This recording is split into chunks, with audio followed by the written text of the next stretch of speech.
No, it's Asia. Okay.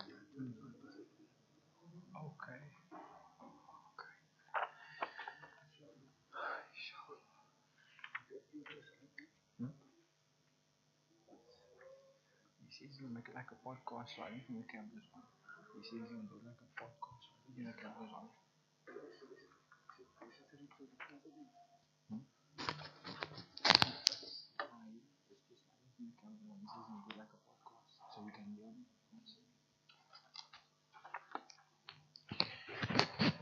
أعوذ بالله من الشيطان الرجيم بسم الله الرحمن الرحيم الحمد لله الذي فرض التعليم على هذه الأمة اللهم صل وسلم وبارك وكرم على سيدنا محمد صلى الله عليه وسلم وعلى آله وأصحابه ومن تبعهم بإحسان إلى يوم القيامة.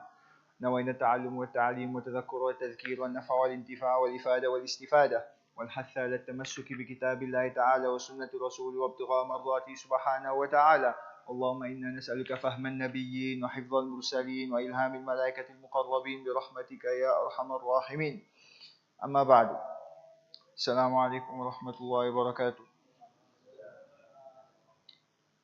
We thank and we praise Allah subhanahu wa ta'ala for choosing us to be of those who learn more about Him, and we thank and we praise Allah subhanahu wa ta'ala for allowing us to sit in gatherings in which we benefit, in gatherings in which we learn more about Allah subhanahu wa ta'ala, gatherings that draw us closer to Allah subhanahu wa ta'ala. And we send salutations upon the beloved of Allah, beloved Prophet Muhammad sallallahu alayhi wa sallam. And we ask Allah subhanahu wa ta'ala to shower His blessings and His mercy upon His family and His companions and all those that follow Him until the day of Qiyamah, and all those that are present.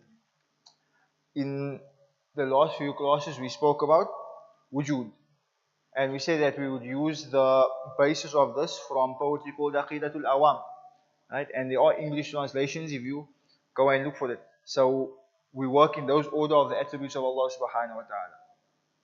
So we spoke about wujud, about Allah subhanahu wa ta'ala's presence, and we explained and we understood that Allah subhanahu wa ta'ala is present and that Allah subhanahu wa ta'ala exists. And then after that we went from wujud to qadim. We spoke about Allah subhanahu wa ta'ala's pre-eternity, about Allah subhanahu wa ta'ala's beginninglessness, about Allah subhanahu wa ta'ala being there before anything of creation.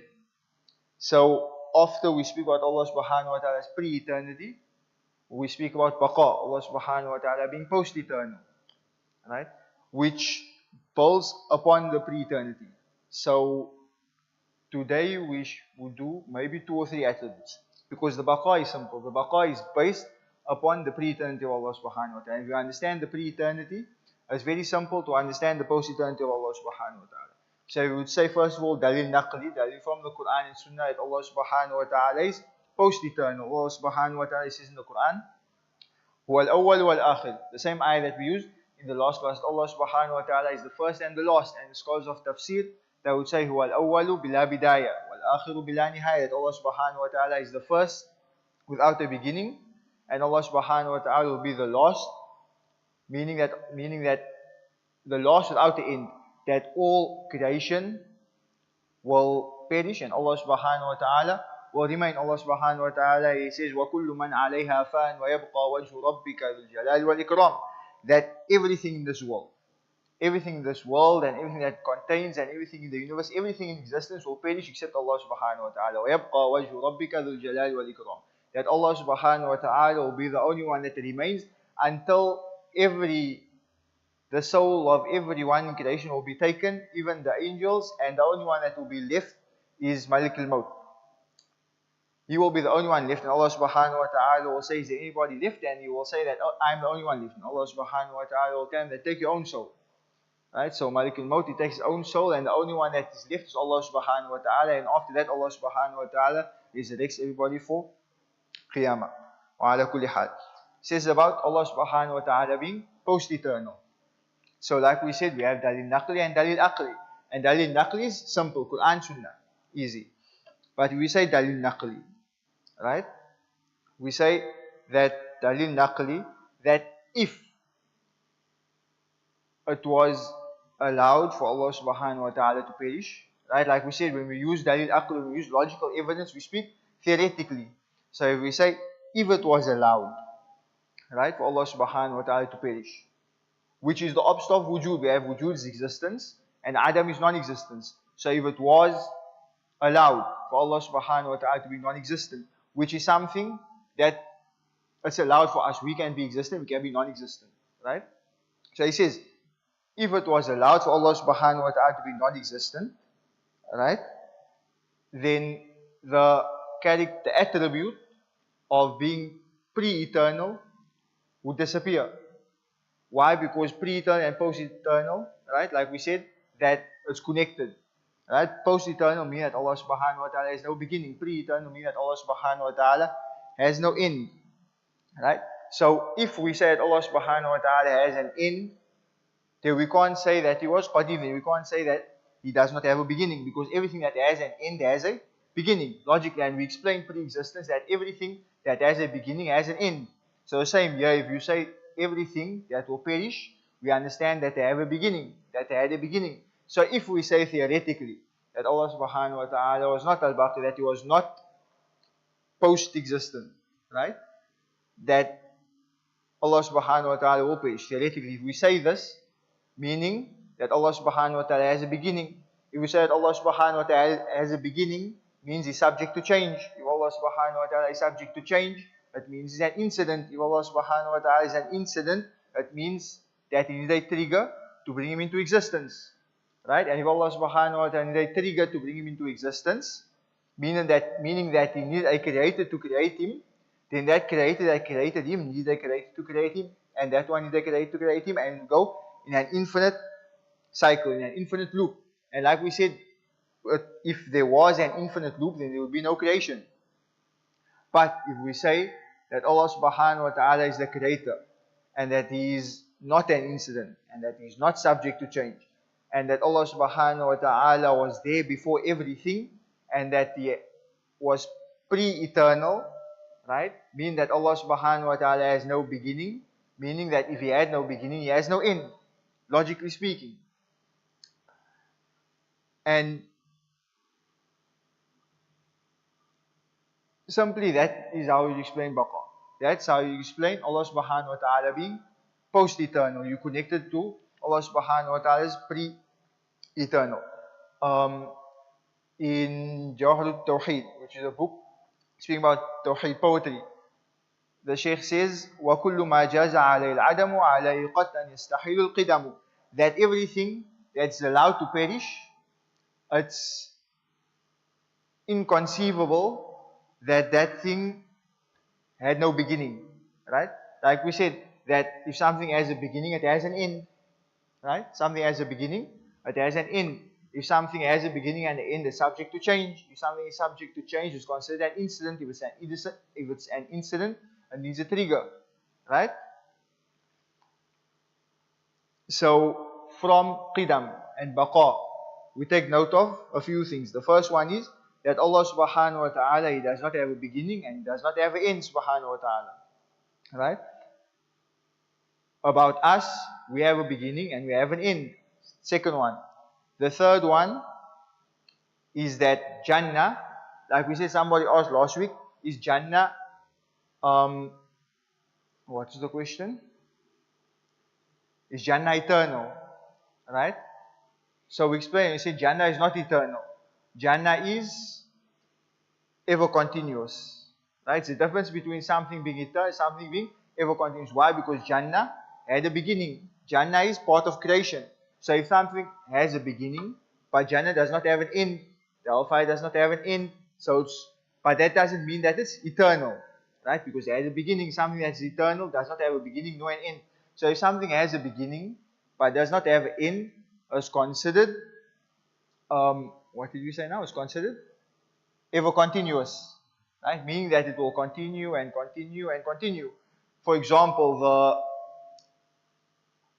the universe is ever continuous till a certain point.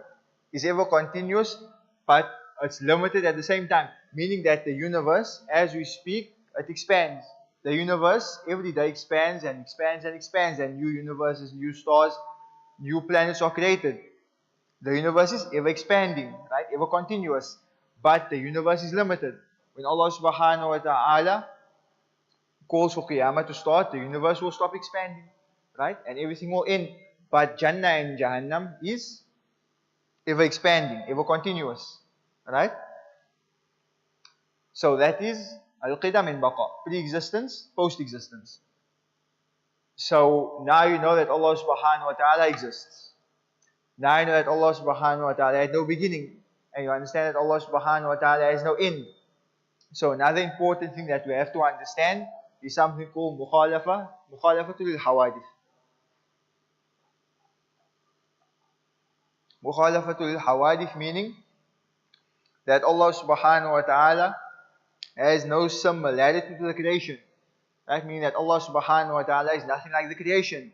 Allah subhanahu wa ta'ala says in the Quran, لَيْسَ كَمِثْلِهِ شَيْءٍ.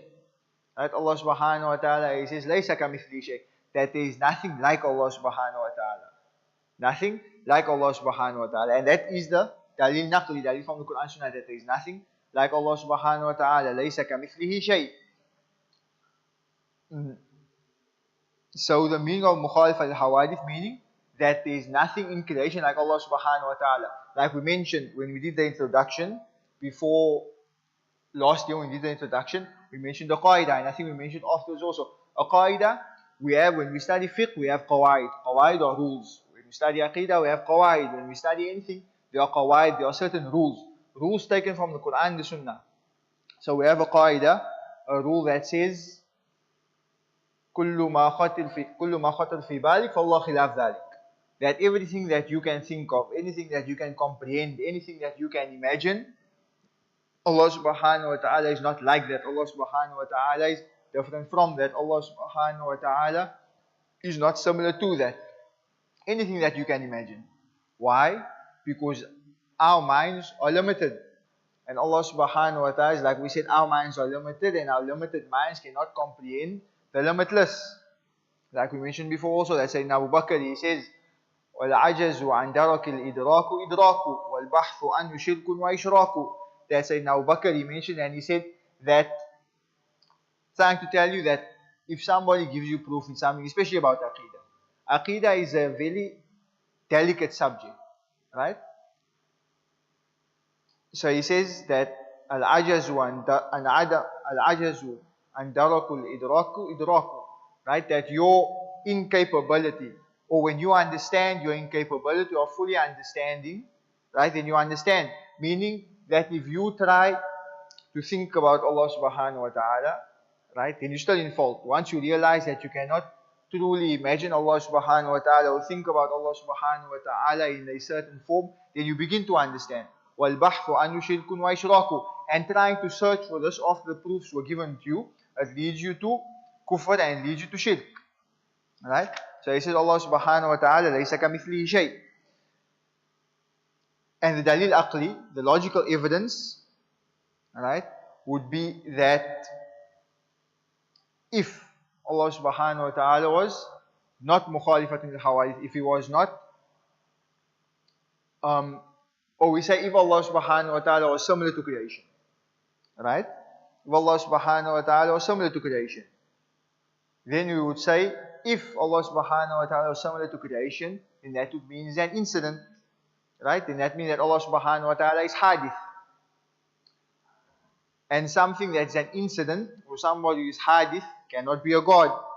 Because something that is hadith, right? Something that is an incident, they will say, يَفْتَقِرُ إِلَى مُوجٍ يُوجِدُ. Something that's an incident, say you and I, right? Something that is creation, he needs something to create it, right? So if we say that Allah subhanahu wa ta'ala is creation or is an incident, like we said, every incident needs a trigger. If I don't press the switch, that fan won't go on. Right? So that fan is reliant, that fan is dependent on that switch. The fan is dependent on the electricity. If no one switches on or plugs it in, the fan won't work. So if I say that you and I, we are dependent on a higher power to sustain us, we are dependent on a higher power to protect us, we are dependent on a higher power to look over us, right? So if we say that Allah subhanahu wa ta'ala was similar to creation, meaning that is an incident, meaning that he is creation, which means that you would need a trigger, something to create him. And we explained that if Allah subhanahu wa ta'ala needed a trigger, that trigger would need a trigger, and we go in an infinite loop. So this is what you call mustahil. In the beginning we said that you have wajib, jaiz and mustahil. You have something that is jaiz is conceivable, mustahil is inconceivable, and wajib is conceivable, inconceivable. Wajib is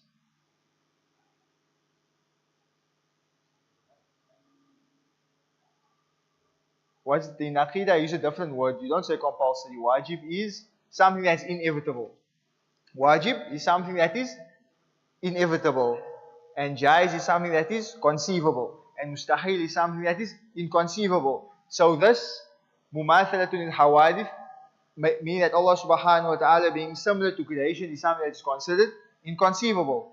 Because Allah subhanahu wa ta'ala was similar to creation, meaning that he had characteristics of the creation, right? Meaning that it would be like us. So if it was like us, we need something to bring us into creation. Meaning that Allah subhanahu wa ta'ala would also need something to bring him into creation. And if he needed that, he would not be a God. So it's mustahil aqlan, mustahil shar'an. Meaning that it's inconceivable logically. Right? If you say that a God needs somebody to create him, then he's not considered a God. Because what is the definition of Allah subhanahu wa ta'ala? We mentioned this in the first class. Definition of Allah the definition of the word Allah. First, the word Allah is a synopsis of all the attributes of Allah subhanahu wa ta'ala, a summary of all the attributes of Allah subhanahu wa ta'ala. Then they give a definition. For everything that you study in Islam is a definition. Whether it's attributes, whether it's fiqh. For example, if you study fiqh and you say, what is salah? If somebody asks you, what is salah? You say, salah, Allah Akbar. If you study fiqh, you learn that you have a linguistic meaning and you have a meaning in the science that you study. So linguistically, they would say that salah means dua, right? Salah is a prayer. But in fiqh, salah would be aqwalun wa af'al muftatihatun bit takbir wa muhtatimatun bit taslim ghaliban. In fiqh, salah would be actions and sayings that are started with takbir, Allahu Akbar, and they end with taslim. Assalamu alaikum wa rahmatullahi wa barakatuh, assalamu alaikum wa rahmatullahi wa barakatuh. That is salah. So everything has a definition. So they say that the word Allah, the definition is alamun ala dhat. It's a name on the essence. Alamun ala dhat al-wajib al-wujud. A name given to the essence of the one whose existence is, why do you keep forgetting the word wajib is? What did we say? Inevitable. It's the name of alamun ala dhat, the name of the essence of the one whose existence is inevitable, the one whose existence is compulsory. Al-wajib al-wujud. Al-munazzah an kulli naqais, the one who is free from every fault. Wal-muttasif bi jamil kamalat, and is characterized and attributed with every form of completion. And on building on that, if you would say that Allah subhanahu wa ta'ala is similar to creation, right? You won't find any of the creation that don't have a fault. Right? All of us have fault. All of us do wrong. The Prophet ﷺ said, Kullu bani Adam khata wa khayru khata'in at-tawwabun. That all of the slaves of Sayyidina Adam, we do wrong. And we fall into fault. Right? No one is free from doing wrong. But the best of those that do wrong are those that turn back to Allah subhanahu wa ta'ala. The Prophet ﷺ, he told us that Allah subhanahu wa ta'ala, he says in Hadith Qudsi, that if we were a people who do not sin, if we were a people who were free from sin, Allah subhanahu wa ta'ala would destroy us and create people who sin just so that they can turn back to Allah subhanahu wa ta'ala and ask Him for forgiveness. So we all make mistakes. So there's no one or nothing in creation that did not have a fault. Right? And there are differences considering, like if you speak about the pious slaves of Allah subhanahu wa ta'ala, to them they would consider false things that we consider makruh, they would consider as a sin. Right? So there are different understandings of a fault, of something wrong. وَعَلَى كُلِّ حَالٍ It says that if Allah subhanahu wa ta'ala had faults, then he would not be considered a God. Right? Because the meaning of Allah subhanahu wa ta'ala is al-muttasif bi jamil kamalat. That Allah subhanahu wa ta'ala is attributed with all forms of completion. وَالْمُنَزَّةَ عَنْ كُلِّ نَقَائِصٍ And every fault is taken away from Him. Every type of fault is taken away from Him subhanahu wa ta'ala. So, if Allah subhanahu wa ta'ala is similar to creation, it would mean that is an incident. An incident meaning that Allah subhanahu wa ta'ala needs a creation to create Him, meaning that He is not a God. Right? So again, it's mustahil aqlan. It's inconceivable logically, right, for a God to be similar to creation.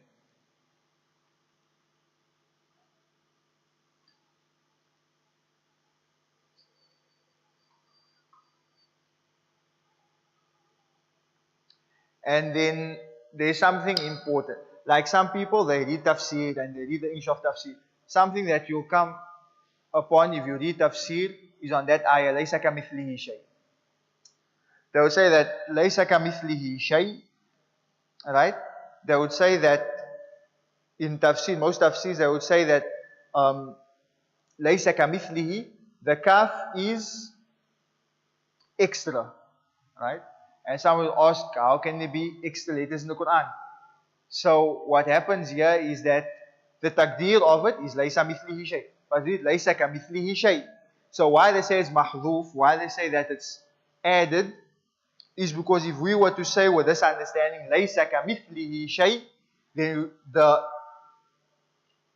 grammatical understanding of كَمِثْلِهِ, right, is مثل المثل. So if I was to say لَيْسَ مِثْلِهِ, right, لَيْسَ مِثْل Tatik, say there's nothing like Tatik. Right? If I say لَيْسَ كَمِثْلِهِ, I'm saying that there is nothing. I'm saying that this uncle here is just like Tatik. Now I'm saying that there's nothing like that uncle who's like Tatik. Right? So the scholars of tafsir say that this ayah is the kaf, right, is mahdhuf. Why? It's an extra letter, because if you were to say it's not an extra letter, then there would be fault in the Quran, because then you're saying that there is nothing like laysa kamithlihi shay, that is nothing like something that is like Allah subhanahu wa ta'ala, which is shirk.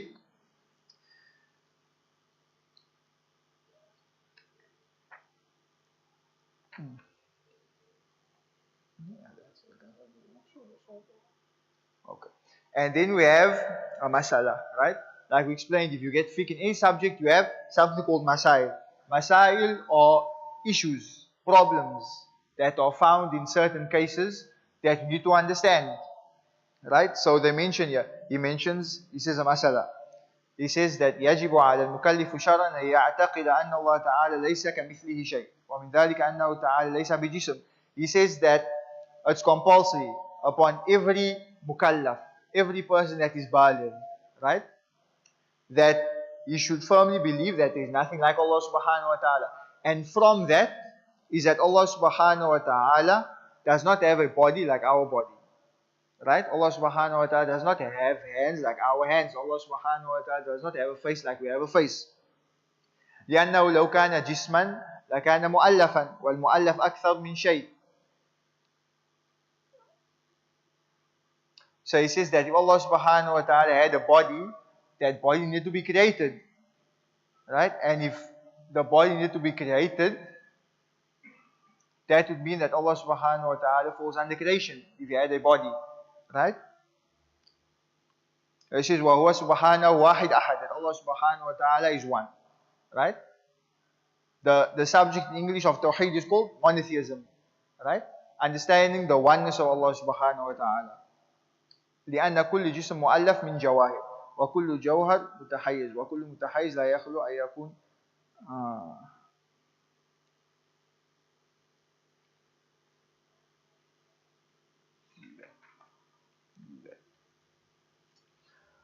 So, yeah, do that. So we understand Allah subhanahu wa ta'ala is mukhalifatun al-hawadith, that Allah subhanahu wa ta'ala is not like creation. Right? So you went through that Allah subhanahu wa ta'ala is existent, and you understand Allah subhanahu wa ta'ala exists. You understand that Allah subhanahu wa ta'ala had no beginning, that Allah subhanahu wa ta'ala was there before creation. You understand that Allah subhanahu wa ta'ala will be there after creation, that Allah subhanahu wa ta'ala has no end. And you understand Allah subhanahu wa ta'ala is not like any of the creation. Right? And there was a masala that we mentioned before, that if we ask where is Allah subhanahu wa ta'ala, and there was the one problem that said, where people said Allah subhanahu wa ta'ala is on top. And they take it from the hadith that was mentioned when the Prophet sallallahu alaihi wasallam, he asked the lady, would you worship? And she pointed up. Right? She pointed up. But they must understand the hadith. Right? When the Prophet sallallahu alaihi wasallam asked her, what do you worship? She pointed up. When you point up, it's a sign of tawheed. It's a sign of monotheism. It doesn't mean that Allah subhanahu wa ta'ala is up, because the Prophet ﷺ, he wanted to see if she was going to point to the statue, or if she was going to point to say that she worshipped Allah subhanahu wa ta'ala. He wanted to check her tawheed. So she pointed up, meaning a sign of tawheed, that she worships Allah subhanahu wa ta'ala. So most people, they must understand this hadith and say that Allah subhanahu wa ta'ala is on top. They also must understand the ayah in the Quran. Allah subhanahu wa ta'ala says, Sabbih isma rabbikal a'la. Right? They say the word a'la is on top. So, if we say Allah subhanahu wa ta'ala is on top, if we say that Allah subhanahu wa ta'ala is on top, right? If we have the world, right? The world, that's the top of, bottom of the world, right? So if I'm standing here, and I say Allah subhanahu wa ta'ala is on top, and he's standing here, right? And to him, this person here, this is the top, right? Or I give an example. If I'm standing here and I say Allah subhanahu wa ta'ala is on top, if I go to the other side of the world, right? Meaning I'm going right around the circle, and I'm standing here. To me, this is the sky now. So Allah subhanahu wa ta'ala is on top here. But to this person here, Allah subhanahu wa ta'ala is under him. And to that person there, Allah subhanahu wa ta'ala is on top. And to this person here, Allah subhanahu wa ta'ala is on top. And to this person here, Allah subhanahu wa ta'ala is on top. And to this person here, Allah subhanahu wa ta'ala is on top. Right? And from this falls under limiting where Allah subhanahu wa ta'ala is. And you cannot limit the limitless. Right? So we cannot say that Allah subhanahu wa ta'ala is on top. Rather we say, the Prophet said, that Allah subhanahu wa ta'ala was there before everything. Right? And He's where He was before everything, and that is where He still is. إِنَّ اللَّهَ كَانَ قَبْلَ كُلِّ شَيْءٍ وَهُوَ الْآنَ عَلَيْهِ مَا كَانَ. Right? So we understand that we cannot limit where Allah subhanahu wa ta'ala is. Even if we said Allah subhanahu wa ta'ala had a body, it's limiting Him subhanahu wa ta'ala, and you cannot limit the limitless. So after you spoke about His pre-existence, His post-existence, Qiyamu ta'ala binafsihi, right? Qiyamu ta'ala binafsihi, meaning that Allah subhanahu wa ta'ala is not in need of anything. That Allah subhanahu wa ta'ala is not in need of anyone. They will say that وَعِبَارَةٌ عَنْ إِسْتِغْنَاءِ تَعَالَى عَمَّنْ سِوَاهُ, that it's a phrase that explains that Allah subhanahu wa ta'ala is not in need of anyone. Allah subhanahu wa ta'ala says in the Quran, أَنْتُمُ الْفُقَرَاءِ إِلَى اللَّهِ وَاللَّهُ هُوَ الْغَنِيُّ الْحَمِيدُ, that you are all in need, you are all dependent of Allah subhanahu wa ta'ala. وَاللَّهُ هُوَ الْغَنِيُّ الْحَمِيدُ, that Allah subhanahu wa ta'ala is not in need of you. Allah subhanahu wa ta'ala is not dependent on you. Right? Allah subhanahu wa ta'ala, He says in Hadith Qudsi that if I was to forgive all your sins, if I was to forgive all your sins, it would not make a difference to me than taking a drop of water out of the ocean. Right? Allah subhanahu wa ta'ala, He says that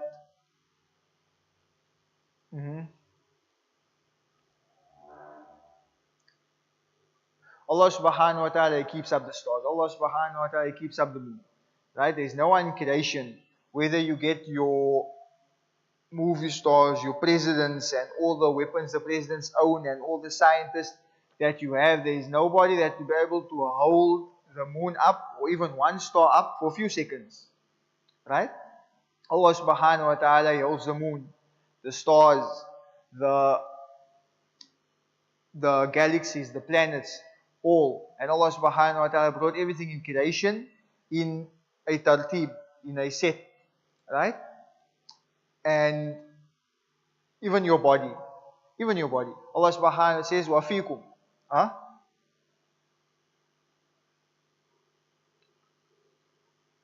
Allah subhanahu wa ta'ala, He says that even inside of you, you find signs that Allah subhanahu wa ta'ala is there. Right? So if you look at your body, the way your organs work, the way your system works, the way everything in your body works, Allah subhanahu wa ta'ala, He moves everything in your body at the same time. Right?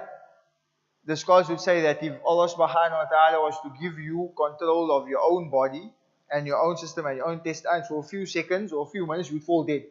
Not being able to do what Allah subhanahu wa ta'ala does for you. So if Allah subhanahu wa ta'ala can do all these things and you are in need of Him, what is Allah subhanahu wa ta'ala in need of? Allah subhanahu wa ta'ala is in need of nothing. وَعَدَمْ احْتِيَاجِ إِلَى مَا عَدَى. Allah subhanahu wa ta'ala does not need anything. فَلَا يَفْتَقِرُ إِلَى شَيْءٍ يَقُومُ بِهِ أَوْ مَحَلٌ يَحِلُّ فِيهِ. That Allah subhanahu wa ta'ala does not need anybody, who does not need anything to serve Him. And Allah subhanahu wa ta'ala does not need anything to لا يحتاج إلى محل يحل فيه. That Allah subhanahu, like for us, our souls need a body to be in, so we can live. Right? Allah subhanahu wa ta'ala, we need a house so we can be safe. Allah subhanahu wa ta'ala does not need any of these limitations. Right?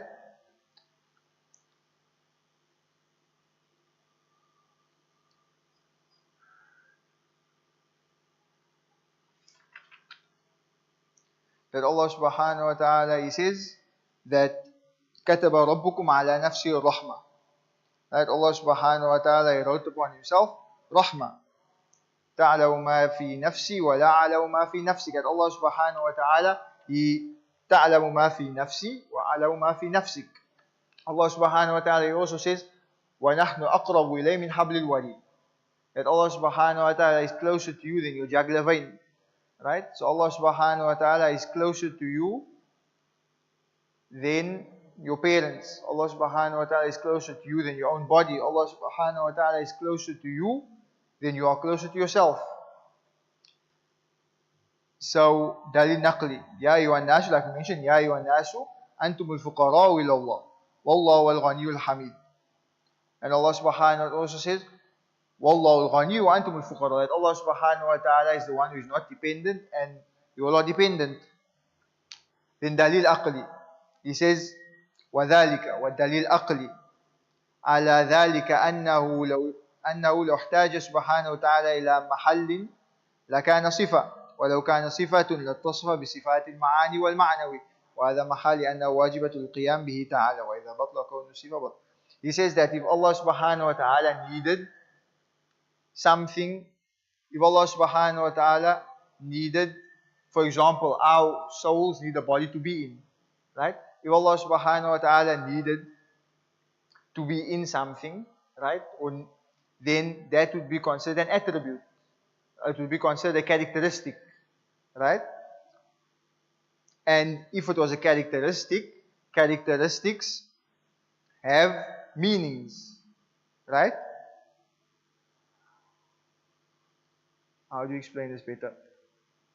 Say, for example, if Allah subhanahu wa ta'ala was dependent on something, right? If Allah subhanahu wa ta'ala needed food, right? Meaning that if Allah subhanahu wa ta'ala does not get food, then you become weak. If Allah subhanahu wa ta'ala needed a house to stay in, that would mean that Allah subhanahu wa ta'ala needed protection, right? And if any of these characteristics were given to Allah subhanahu wa ta'ala, then it would mean that He is dependent on creation. And if He is dependent on creation, He can logically not be a God. But if these characteristics are removed, then that would mean that He is independent and He does not depend on creation. Right?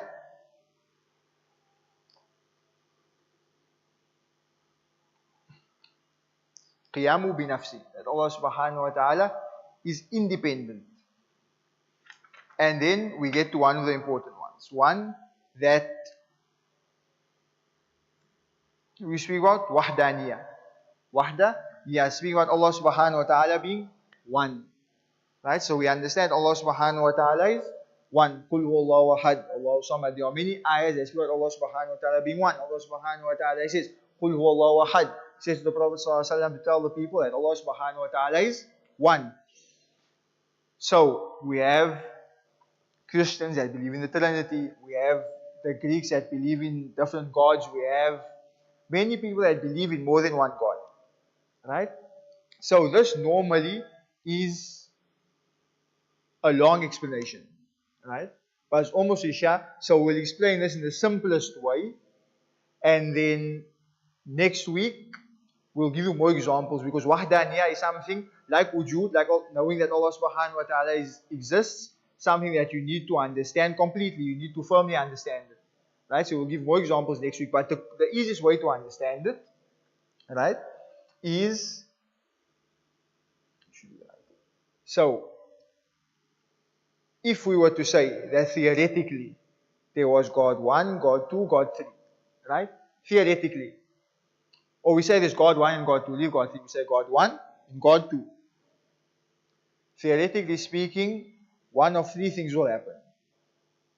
Not only theoretically, logically speaking, only one of three things can happen. First thing is, they both agree on something. Second thing is, they both disagree on something. Third thing is, the one agrees and the one disagrees. Alright? So, firstly, if the one agrees and the one disagrees. If the one agrees and the one disagrees, we say that God 1 agrees to create creation. God 2 disagrees. Right? God 2 disagrees. Simply, God 1 creates the world. God 2 disagrees. He says no. He removes the world out of existence. And again, God 1 creates it, and God 2 removes it. God 1 creates it, God 2 removes it. And we go in this endless cycle of infinity. And like we said, that infinity is mustahil. So, if we were to go in this endless cycle of infinity, there would be no creation. Because God 1 would just create something and immediately God 2 would remove it. First one, refuted. Second one, they both disagree on something.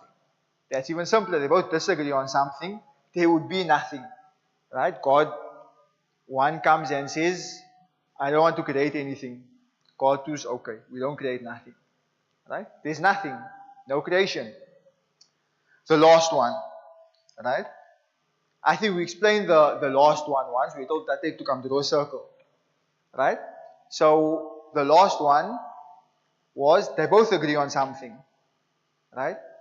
So, I draw the circle. God 1. God 1 drew the circle. Right? God 2 comes, I also want to draw a circle. So, he draws the circle. Right? This is creation. God 2 comes, I also want to make creation. Right? So, a God is a creator. Right? And if something was already made, for example, the first person that built a car, right? Say that he created the car, right? If somebody comes the next day and also brings a car, who's the one that was the first to build the car? The one who built it yesterday, right? So if God 1 already created creation, God 2 cannot, quote unquote, create creation, right? All he did was copy, right? And if he didn't create anything, he's not considered a God. He's not considered a God, right? So refuted, all three. And this all falls under the ayah that Allah subhanahu wa ta'ala says, لَوْ كَانَ فِيهِ مَا آلِهَةٌ إِلَّا اللَّهُ لَفَسَدَتَا. That Allah subhanahu wa ta'ala, He says that if there were ever any gods except Allah subhanahu wa ta'ala, any gods with Allah subhanahu wa ta'ala, لَفَسَدَتَا. There will be havoc, there will be chaos, there will be problems like we see from the three understandings, right? Another thing would be that what the Greeks say about, or the Romans, about Zeus and Poseidon and all of that.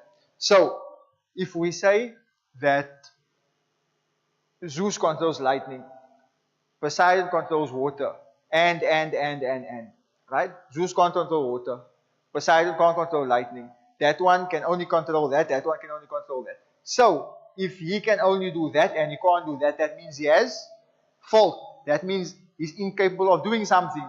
And the understanding of a God is that he's capable of doing anything. He's attributed by every form of perfection, meaning that he has no faults.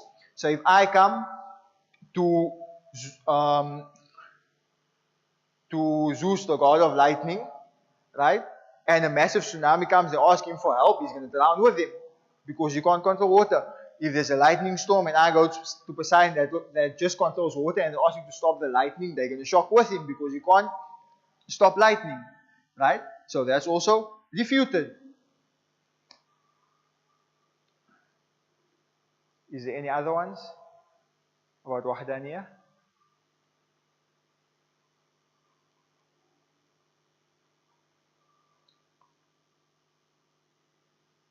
The Trinity falls under what we explained about the three. If there was God 1, God 2, right? The Trinity of the creation falls under that.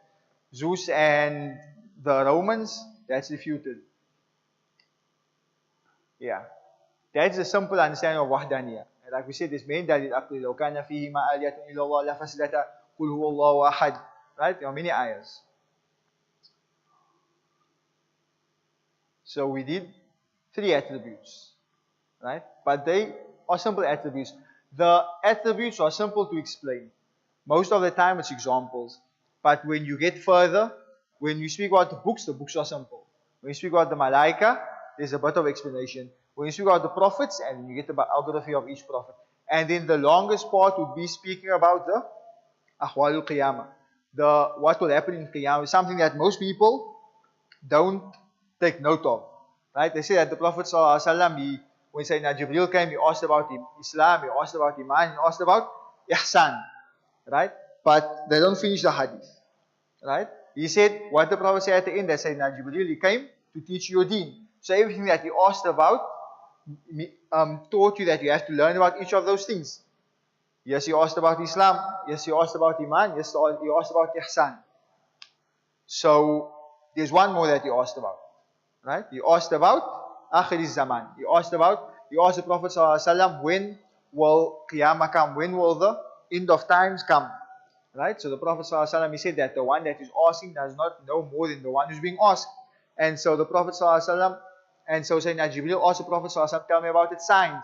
And the Prophet ﷺ mentioned some of the signs, and Sayyidina Jibreel left. So we have Islam.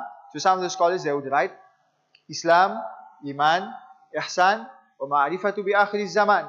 That you have to understand the changes that happen. One of our teachers, he wrote a series of books. He called it Fiqh Tahawulat, understanding the changes in the world, understanding the change that happened in the world, everything that happened from the time of the Prophet ﷺ until the end of time.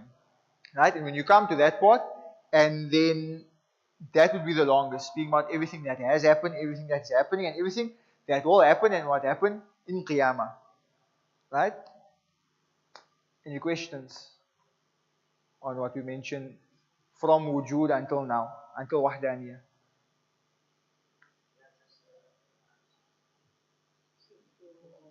Sometimes you look for the word that you get it wrong.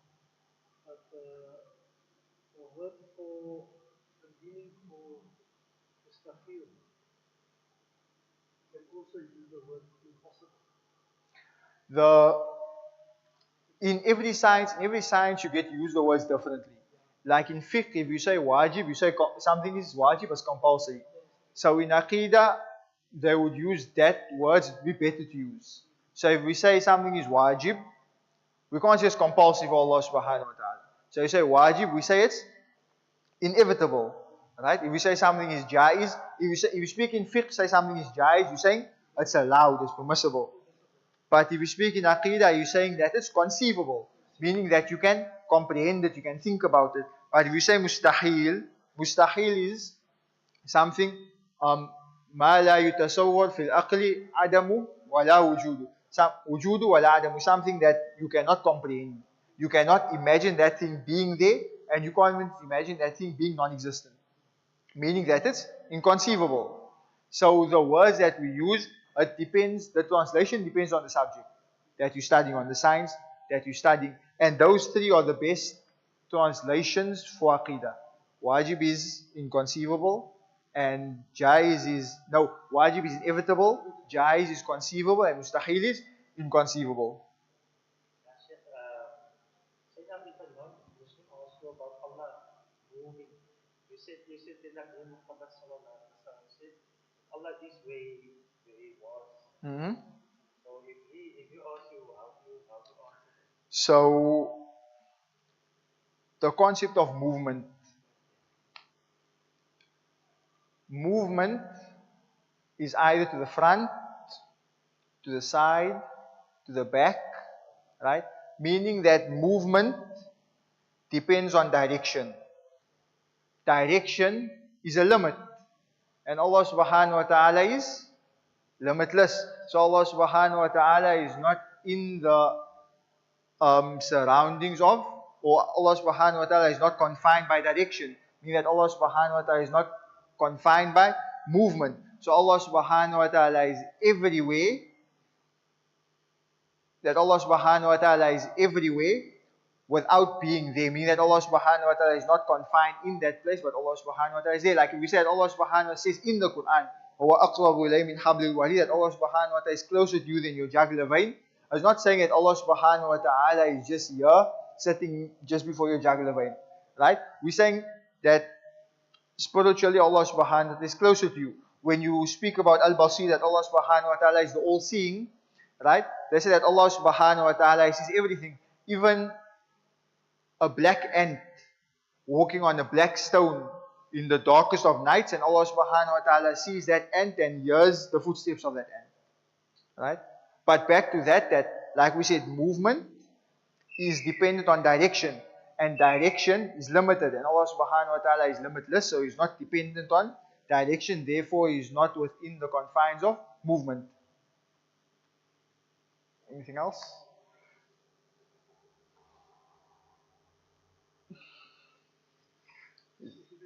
Huh?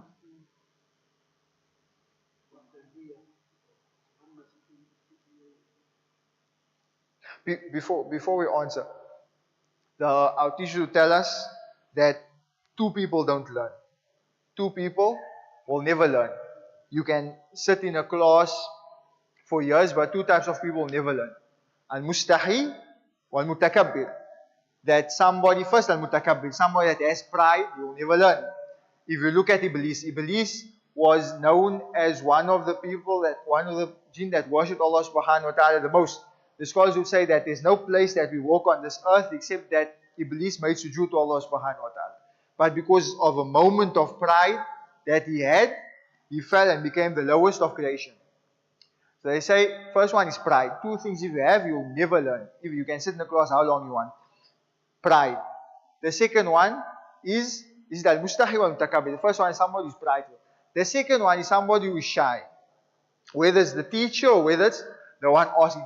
If you're shy and you can't explain something, or you can't ask something, and you're going to leave without having the full understanding, and you're going to leave without knowing the answer, right? Then that means you never fully took the benefit. You never fully learned. Now I'm talking about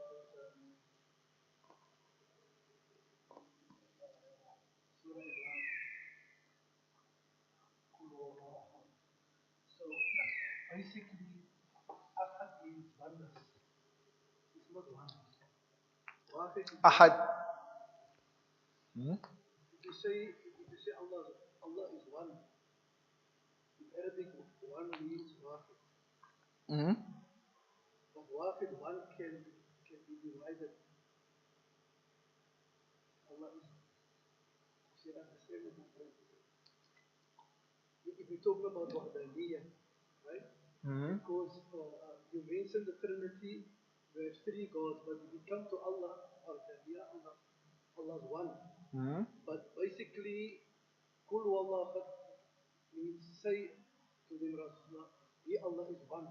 But deen is not wahid, it's ahad.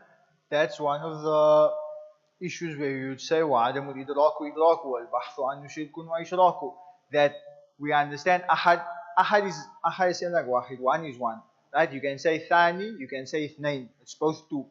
So you can say ثالث, you can say ثلاثة, it's both three. But the problem comes in with the English translation. So we can, if we say one, we stop it there. Because if you go further, then you start thinking and you start thinking, you start overthinking and you start overthinking, it could lead you to shirk, could lead you to kufr. So you just, that's one of those, there are lots of issues where you stop. Even in some, if you read in fiqh or in Aqeedah, they would say that the scholars stopped at this and they wouldn't go further. So, like that, it's one of those issues. Any other questions?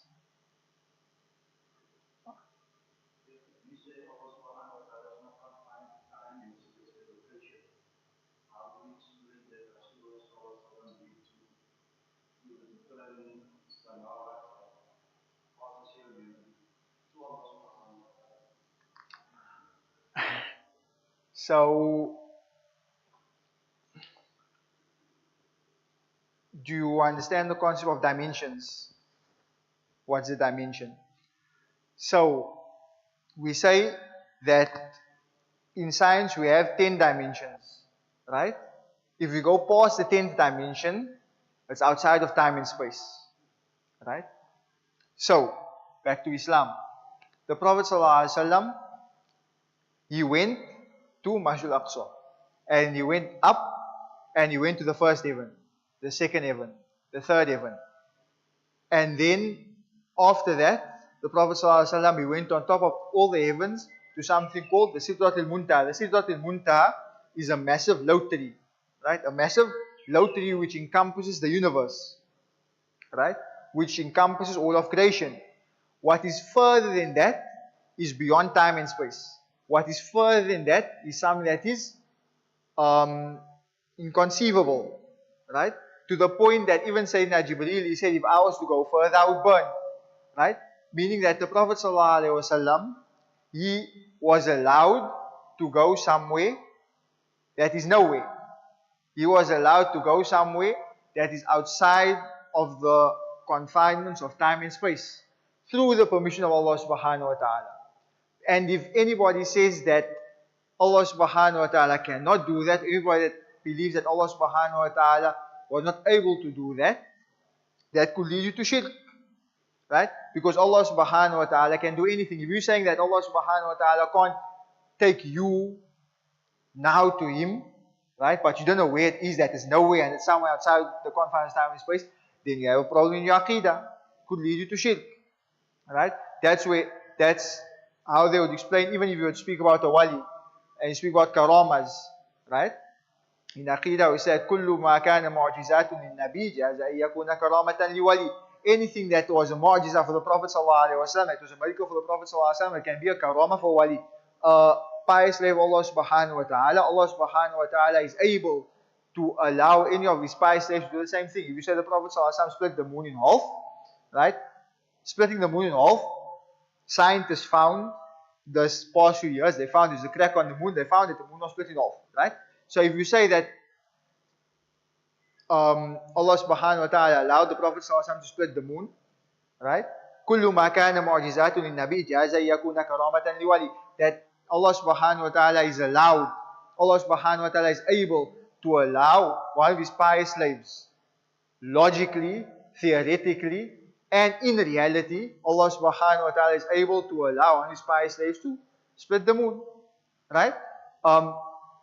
If you use the same question in a different way, can you go to Jannah while you're alive? Can you go to Jannah while you're alive? Can you go to Jannah before you die? Huh? No. Now, if you say no, the problem comes in. If you say you can't go to Jannah before you die, you're saying that Allah subhanahu wa ta'ala is not able to put you in Jannah before you die. Allah subhanahu wa ta'ala is not able to send you to Jannah and bring you back before you die. Now you're limiting Allah subhanahu wa ta'ala and you can't limit the limitless. What I'm saying is, in this physical form, we can't. Okay? So, you're saying that Allah subhanahu wa ta'ala... No, you can't just say the Anbiya. If you're saying that we can't, say that Allah can't do it for you. You're saying that Allah can't doing it for you, you do it, you're adding a fault to Allah subhanahu wa ta'ala. No, I'm saying the way to answer the question. So you answer the question the same like that, that the Prophet ﷺ was taken through the permission of Allah subhanahu wa ta'ala. Allah subhanahu wa ta'ala says in the Quran, we mentioned that when we spoke with Isra Mi'raj, that Ya ma'ashar al-jinni wal-insi in istata'tum an tanfudhu min aqtari samawati wal-ardi fanfudhu. Allah subhanahu wa ta'ala says to the jinn and mankind, if you are able to go past the limits of the heavens, to go past the heavens and the earth and go, لا تنفذون إلا بسلطان. Allah subhanahu wa ta'ala says that you will never go except through authority, except through my permission.